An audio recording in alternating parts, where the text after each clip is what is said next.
Welcome back, and today I will be ranking 40 winning games of Survivor. Now, this is going to be a pretty long video, so I'm splitting this up into two parts. So this is part 1 that you're seeing. This will be winners 40 through 21, and the second part will be winners 20 through 1. So, yeah. We have a lot of things to get through, so let's get started. So we have Richard Edge to Tony Vlachos, and we will be ranking all of the winning games from then on. So basically how I did this was I ranked them based off what I think is good gameplay and what I think is bad gameplay. And if it's actively bad gameplay, that also comes into a factor. So, yeah, we have a lot of stuff to get through, so here we go. Alright, moving on to number 40, we have Chris Underwood, and he's in last for a very good reason, and that's because he was voted out. Other than that, he was really good at the game. In the first couple of days, he was actually in a pretty good spot in the Majority Alliance, and then at the final 6, he came back, where he played masterfully there. He was able to get Lauren to play the idol on him at Final 6, which also allows him to play his idol at Final 5, getting him to Final 4. And then at the Final 6, he's also able to get out Victoria. At the Final 5, he's able to get out Lauren while playing his idol. And at the Final 4, he's able to win immunity, give it up, and go up against Rick Devens in fire making, which is mind-boggling and such a ballsy move. But I digress. Anyways, he just played a very good game of Survivor, so I gotta give him credit, but he was voted out, so I can't really put him anywhere above people who didn't get voted out. So, he's at number 40. At number 39, we have Ben Driebergen. And Ben Driebergen, I have to say, is not that good. I mean, he's a very controversial winner, and I can definitely see why. I mean, people think that he shouldn't have won his original season, and he shouldn't. He was saved by a twist. He needed immunity idols from the final 7 on, and even then he wasn't able to get out his main target at the final 7. The only reason why he was able to get Lauren out because he was the only vote that counted at the final 6. He played his idol. He played his idol like it was Guatemala, and basically he had no control there. And at the final 5, he wasn't even able to get out Devin because Devin is smart. But yeah, Ben just didn't play a good game. And even at the final 4, he was saved by a twist, a fire-making twist. And even if this was at the beginning of the season, I wouldn't have knocked it as much as I do now. But nobody knew about this. Like, seasons 36 and on, I'm fine with it, because everybody's warned about it now. With Ben, nobody was warned about it, so I give him a lot of flack for this. Also, I've took a lot of inspiration off this video from the Moranian Review, so I'll put a link to his channel in the description. He has a very good channel. If you are a fan of these shows, The Amazing Race, Survivor, Big Brother, and even some video games, which he covers, like The Last of Us and L.A. Noire. He covers those on his channel, so go watch it if you're interested in those. And I took a lot of inspiration with this list from him, and also Peridium. I got some of my information that I used in this video from him, so I'll also leave a link in the description to their channel. Alright, so moving on, number 38, I have Mike Holloway. And Mike Holloway is pretty bad. I mean, he's a pretty good player. He showed a lot of dominance in the pre-merge of the game, but in the merge, it completely went to crap, as at the final 9, he completely ruined his game, and which then makes him need immunity at the finals 9, 8, 6, 5, and 4. He would have been voted out at any of those rounds if he lost. And if he lost immunity. And at the final 7, he needed an immunity idol. So that's what basically got him the win. Although I do give him credit that he was able to form an alliance with Carolyn to make him get Dan out, and I also give him credit for for being the swing vote at the final 5. He chooses whether either Rodney or Will, I think it was Rodney who they voted for, Rodney or Sierra. He chooses which one goes home. So I give him tons of credit there. Other than that, I don't think I can give him much credit, but at least he wasn't saved by a twist like Ben Rieberg. Moving on into number 7, we have 37. We have Jenna Marasca, and Jenna Marasca is not good. I mean, she wanted to quit most of the game. Rob Cesternino just ran circles around her, but at least she was in the majority of the game for a while. She never really needed immunity until the final 4 and 5. No, until the final 4 and 3, sorry. But at the final 5, at the final 5 and 6, actually, I have to knock her because she wanted to be voted out. Like, she kept asking Cesternino, please vote me out, do it, please do it. But she didn't get voted. She didn't get her wish. So Rob Cesternino just ran circles around her this season, and the only reason why she wins is because of her winning immunities. So, yeah. Now at number 36, we have Robert P. Crowley. And Robert is... Bob, I'll just say Bob. Bob was clueless throughout the entire game. He never knew what was going on. He got replaced by Randy in the Onion Alliance. And then he wins he basically wins out until the final 4, where he, Sugar, and Maddie are going to be the final 3. He's actively taking someone he's going to lose to in Maddie to the end. But Susie wins immunity, which then Bob is now the main target. But because Sugar's a lunatic, which I do give him credit for having a bond with Sugar to where she wants to flip to save Bob. I really give credit to Bob for that, but was it really him, or was that just him being a nice person? So Bob had a pretty good social game, terribly strategic though, and didn't really have a good grasp on the game. So I put him at number 36. Now at number 35, we have a similar winner to Bob, but a little bit younger. We have Fabio Bertza. And like Bob, he was clueless. He never showed agency throughout the game, and he needed immunity to win the game. He needed immunities till the end so he could win the season. And even then, he wins in a 5-4 vote. After the season, the rule was placed that quitters aren't allowed on the jury. And he wins in a 5-4 vote. Nyanka and Purple Kelly were 2 people who quit the game who are on the jury. Those 2 people voted for Fabio to win the game.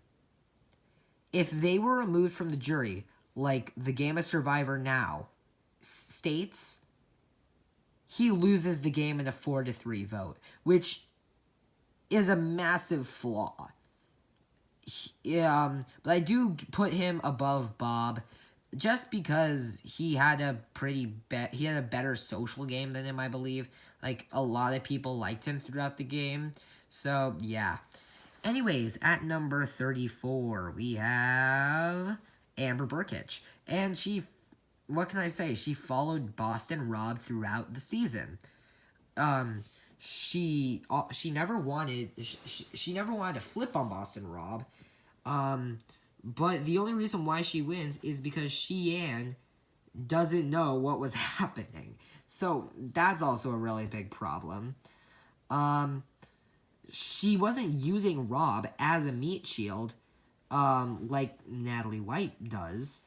But she doesn't play a good game at all here. She just follows Boston Rob whenever Boston Rob does. So she's here at the bottom of this under the radar tier. At number 33, we have Natalie White. And the reason why I put her above, she's just like Amber, just self-aware.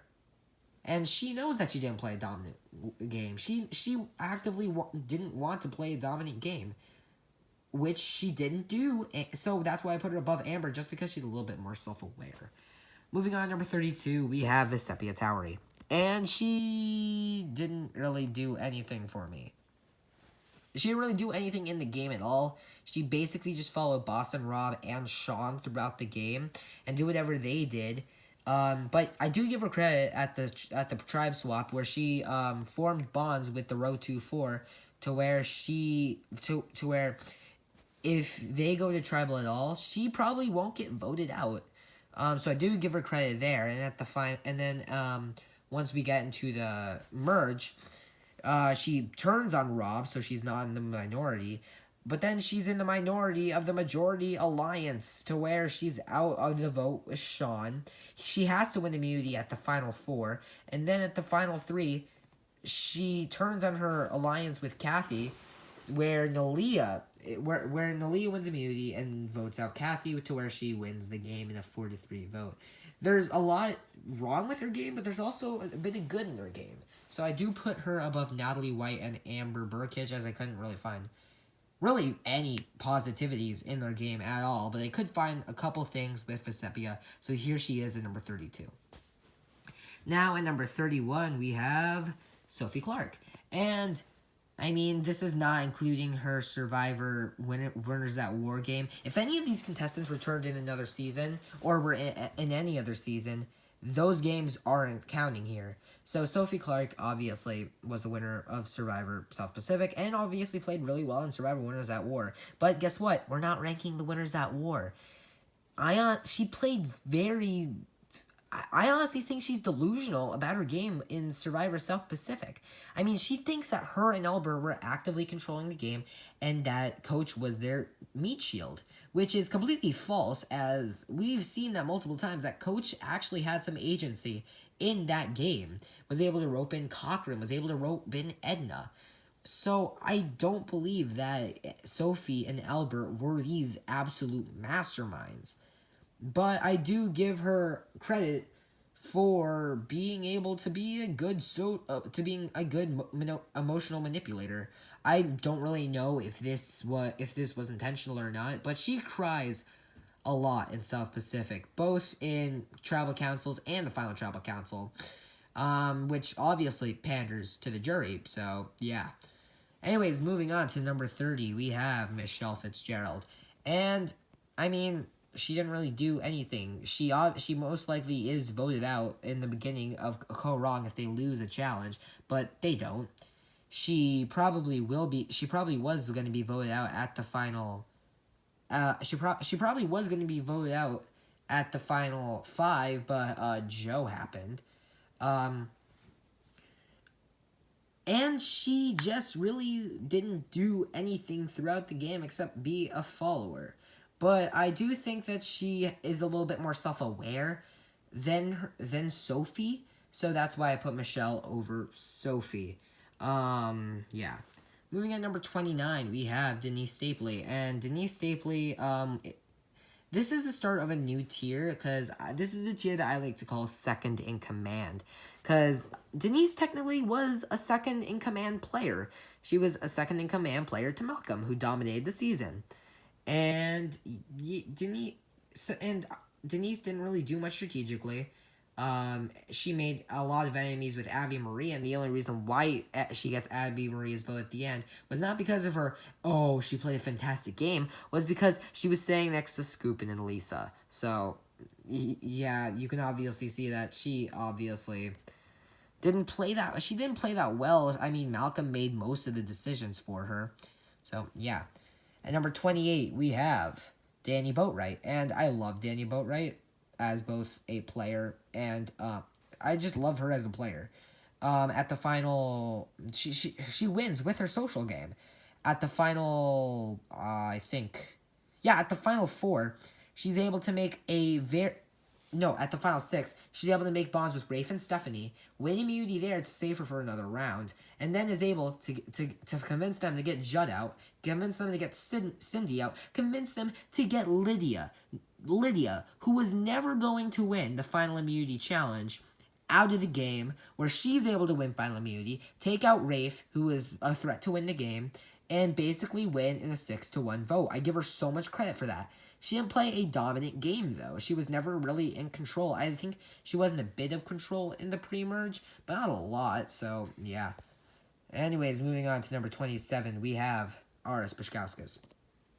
And he was second in command to Sari, and Sari made the only reason why he pretty much stays is because Terry doesn't know what to do with his idol, and because everybody thinks that he's the only person who can beat Terry in a challenge. So, yeah, their Artis didn't really play a pretty good game of Survivor. And I don't think, and he's not a really that great of a winner. So that's why he lands here at number 27. Moving on, number 26, we have Ethan Zahn. And Ethan Zahn, I'm pretty mixed on. I mean, obviously, he played a fantastic social game. His final tribal council was pretty iffy. I mean, he lost 2 votes. He came into the tribal with a unanimous vote. He pisses off Brandon and pisses off Kim Powers. So he loses. So now he wins in a 5-2 vote. He still wins though, but he actively wants to take Lex, who wins at the end, which is a massive flaw in my opinion. But he does have a good enough social game to where Kim Johnson does want to keep her. But he is at the top of the second in command here because he did make a couple of decisions like taking out Silas. He's been shown to actively be able to play the game without his figurehead. Like the Silas move, the Brandon move. That was pretty good moves that Ethan controlled. So yeah, that's why I put Ethan at number 26. At number 25, we have Sandra DiazNite from Heroes vs. Villains. And this is a new tier where I like to call nothing they did happened. I mean, she wanted Russell out the entire game. Russell doesn't go home and is at the final 3 with her, and she wins. She actively wants to vote someone out who she wins against. That is so bad, in my opinion, in multiple ways, as why are you taking out a goat? You should be wanting to take the goat to the end. But she doesn't want to take the goat to the end. But I do give her credit at the final 12 to where she's able to convince Russell to take out Coach, which is a really masterful move if you really think about it, which allows her to buy time for her and Courtney into the final 11. Courtney does get taken out there, but still Sandra survives and is able to make it to the end and win in a 6-3 vote. So, yeah. So there's a couple positives with her game, not much. There's a pretty glaring negative. So that's why I put her at number 25. At number 24, we have another winning game of Sandra's, but a Pearl Islands game.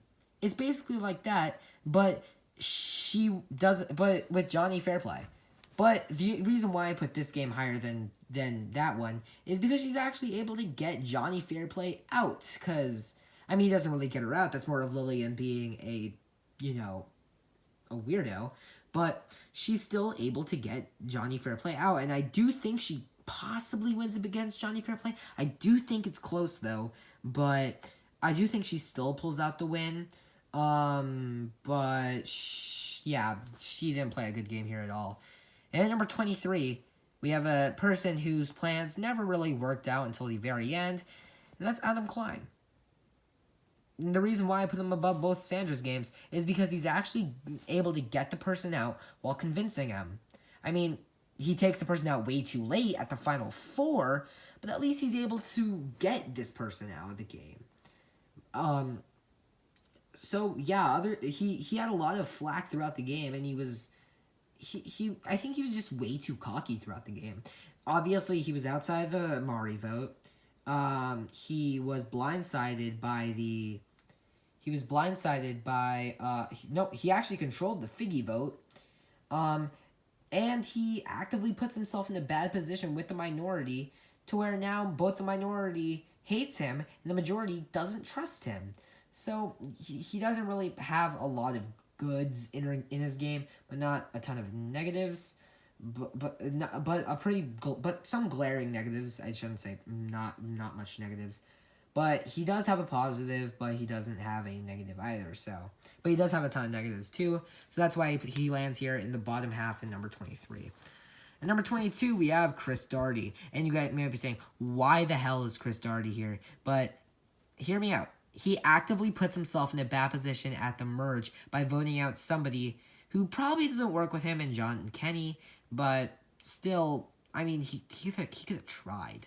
But he does have a really good social game. At the he's able to dominate the first half of the season, but then he takes out John Kenny, who doesn't probably work with him. But then at the merge, he's in a terrible position, getting Rory, Sarge, and Chad taken out to where he's the last male standing. But because the girls were such a train wreck, he was able to stay in until the final four, take out Eliza, take out Scout, and win against Twilight in a 5-2 vote. He was just in the minority a lot, so that's why I put him at number 22. Moving in at number 21, the last person we will be discussing in this part, and this is Nick Wilson. And Nick Wilson had a rocky premiere. He is the first boot if Pat Cusick does not get medevaced. But Pat Cusick does get medevaced, and after that, he completely sweeps the game until the final 9. Where he's outside of the Carl vote, and at the final 8,